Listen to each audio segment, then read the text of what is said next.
week's episode of Assassination Classroom, the students of Class 3E go above and beyond in the final exams of their junior high school. Not only do 7 of the students from Class 3E get high scores, but they actually manage to beat Gakushu Asano in his own game and actually get their very own request, and they're gonna go on a big badass assassination summer vacation to the beautiful island of Okinawa.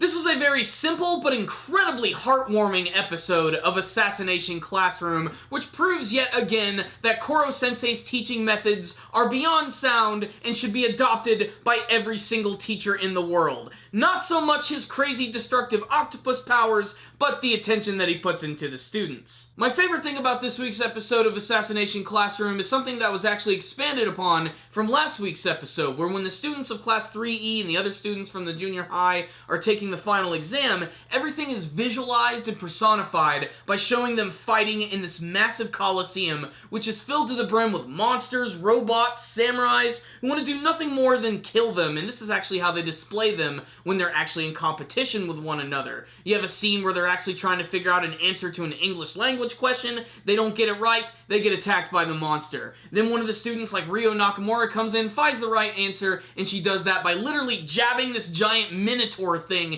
in the face. We get to go around to the different students and see how they're actually competing with the Big Five and pretty much just destroying all of them. That is, of course, except for Gakushu Asano. Him and Karma are definitely in direct competition with one another. They're two characters who are very similar, not only in their ideals and what they're trying to prove to people, but of course their overall looks as well. Although they're going down completely different paths, and I can't wait to see how these characters are going to converge again, because they seem like they're going to make really great rivals.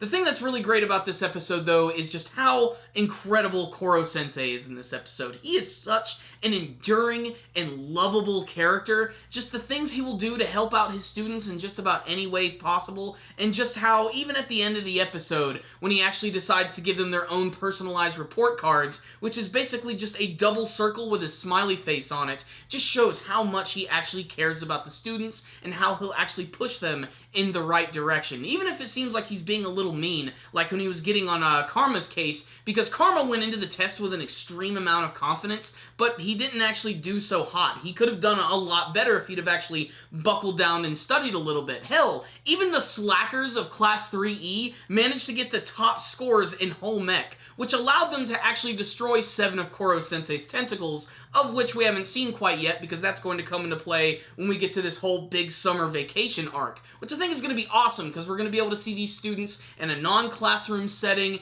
in a vacation place, and they're going to be able to kill Coro-sensei, or at least try to kill him, in a number of really great and creative ways. And the fact that they're on an island means they're surrounded by water, so he's surrounded by one of his greatest weaknesses, that and the fact that he's going to lose 7 tentacles. I really cannot wait to see how the classroom is going to pull together and try to defeat Coro-sensei. I also love the fact that they're going to have a ton of homework over the summer break with these big, basically bookshelf-sized books. It's an accordion, according to the students. That's another really funny scene. But my favorite scene from this week's episode is one that just goes by real quick. It's real subtle and really simple. It's basically just this one scene where all the students are going to the graduation ceremony, and Bitch Sensei and Coro-sensei are left behind, and Karasuma says that they have to stay behind. Obviously, Coro-sensei can't go because he's an octopus, but Bitch Sensei is wondering, why the hell do I have to stay around? And the only thing Coro-sensei has to say is because you're a bitch. So what's the rundown? On this week's episode of Assassination Classroom, this is a very nice finale to the big final exam of Assassination Classroom. I actually am really glad that we're going to get a little bit of downtime in the summer so that we can maybe get to know some more of these characters, because there are a few who keep just sort of popping up and I still just don't know enough about them. There's a few in this week's episode, like there's the character of Isogai, who ended up winning in social studies. He ended up being like the top scorer, and he's even like traveled around the world with Coro-sensei to Africa and stuff, and that's why he's so obsessed with learning about that. But really, that's all I know about the character, is that, you know, he seems to want to know a little bit more about the world and travel in it, and that seems to be the case for a lot of these side characters in Class 3E. They seem to have a simple dream, we're going to learn about it, that'll be their episode, and they'll be done with it. Seems like they're mostly going to focus on characters like Nagisa and Karma, and maybe even that one female lead, Kaede Kayano. Otherwise, this episode was still really good because of that big action scene at the beginning, which was really funny, just in the way that they actually showed off like how the tests are displayed, like the big giant samurai and that one big robot that was tamed by Okuda with her knowledge of science, where it actually stripped its armor away and it was this big, jolly, prancing green giant. It's really something I can't describe unless you actually see it for yourself. It's ridiculous.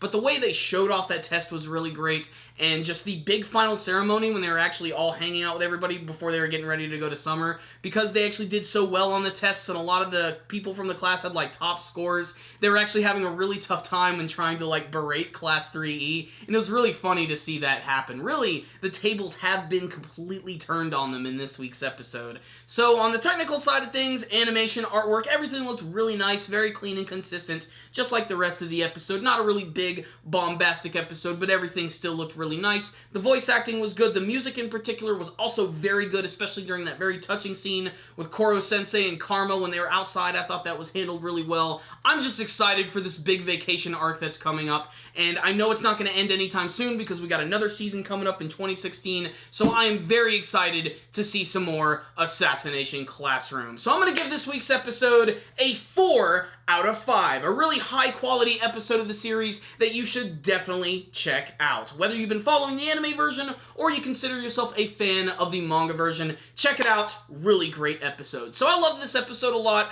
but what about you guys? Did you like this week's episode of Assassination Classroom? Please tell me in the comments section below. Do you have a favorite character who showed up this week? A favorite scene? Favorite funny scene? What do you think is going to happen in the big trip to Okinawa? Are they actually going to be able to defeat Coro-sensei, or are they going to have to spend another semester with a yellow octopus? Please tell me in the comment section below. Thank you guys for watching my review. Make sure before you guys leave to hit the like button and thumb up the video, share it with all your friends, and make sure to subscribe to the channel and follow us on social media. Thank you guys again for watching, and as always, stay dandy, baby.